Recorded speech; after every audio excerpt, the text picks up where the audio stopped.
26ویں آئینی ترمیم کتنی زیادہ کنفیوزنگ اور تنازعات سے بری پڑی ہے، اس کا اندازہ آپ صرف اس بات سے لگا سکتے ہیں کہ درجنوں پٹیشنز اس وقت سپریم کورٹ آف پاکستان میں پینڈنگ ہیں کہ 26ویں آئینی ترمیم کو کل عدم قرار دیا جائے، اور یہ انسانی حقوق کے خلاف ہے، اور یہ سپریم کورٹ آف پاکستان میں ڈویژن کی کوشش کے طور پر اس کو دیکھا جا رہا ہے۔ آج وہ کوشش جو ہے وہ کامیاب بھی ہو گئی ہے، اور آئینی بینچ نے سپریم کورٹ آف پاکستان کو وہ آنکھیں دکھائی ہیں جس کا اندازہ شاید چیف جسٹس قاضی فائز عیسیٰ کو نہیں تھا، اور اب یہ کہا جا رہا ہے کہ سپریم کورٹ آف پاکستان میں کوئی فارورڈ بلاک بن گیا ہے۔ اور متی اللہ جان کی یہ خبر کیا ہے ہم آپ کو آگے چل کر بتائیں گے۔ آپ چینل کو سبسکرائب کر لیں، بیل آئیکن کو پریس کر لیں، اور آپ نے اپنی اوپینین لازمی کمنٹ باکس میں لکھنی ہے۔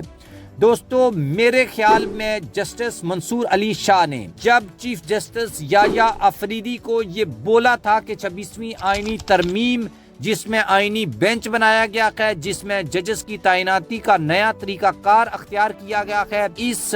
کو فل کورٹ میں لے جا کر ہم سنتے ہیں، اور اس کے بعد اس کے اوپر عمل کرنا ہے یا نہیں اس کا فیصلہ ہوگا۔ لیکن نہیں، یحییٰ آفریدی صاحب نہیں مانے، کیونکہ وہ بھی اس آئینی ترمیم کے بینیفیشری ہیں، جسٹس امین الدین خان تو ہے ہی ہیں،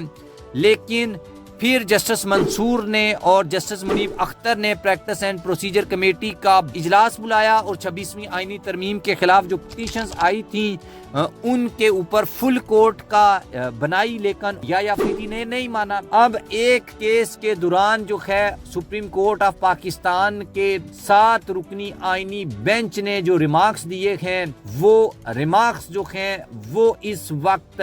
سب کے سامنے بھی ہیں، اور سب اس کے اوپر حیران بھی ہیں، اور سب اس کے اوپر پریشان بھی ہیں۔ سپریم کورٹ آف پاکستان کے جسٹس جمال مندوہیل نے گھی ملز پر ٹیکس سے متعلق کیس کی سماعت کے دوران ریمارکس دیے کہ عدالت عظمیٰ کے 7 رکنی آئینی بینچ ہی کو فل کورٹ سمجھا جائے۔ آئینی بینچ نے گھی ملز پر ٹیکس سے متعلق کیس میں تمام صوبوں کو نوٹس جاری کیے۔ اس سے پہلے یہ کیس فل بینچ نے سنا تھا، تو اس کے بعد یہ کہا گیا کہ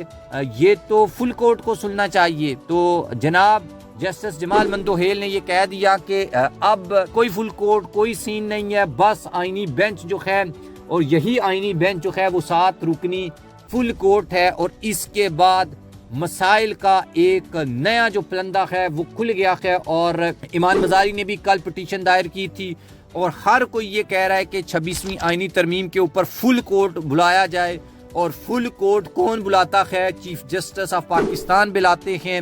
اور فل کورٹ میں سارے ججز آتے ہیں۔ اور اب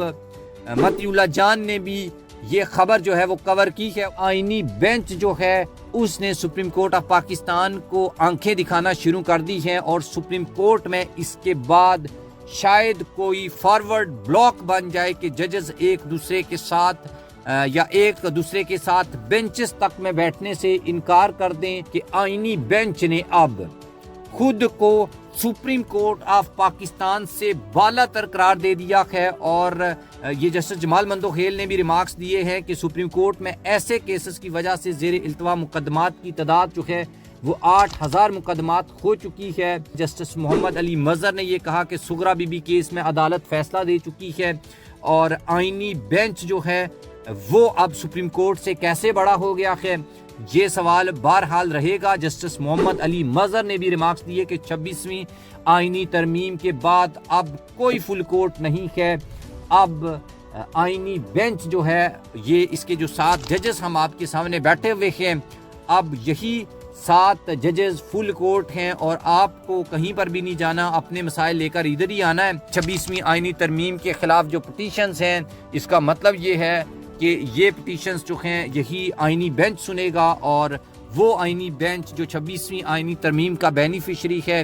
وہ کیسے اس کو ختم کر سکتا ہے۔ اس وجہ سے اب یہ کہا جا رہا ہے یہ جو 7 رکنی بینچ ہیں یا آئینی بینچ ہے، یہ ایک فارورڈ بلاک سپریم کورٹ میں بن چکا ہے۔ سپریم کورٹ کو جو اصل سپریم کورٹ ہے اس کے اوپر اپنے حکم چلانے کی بات کرے گا۔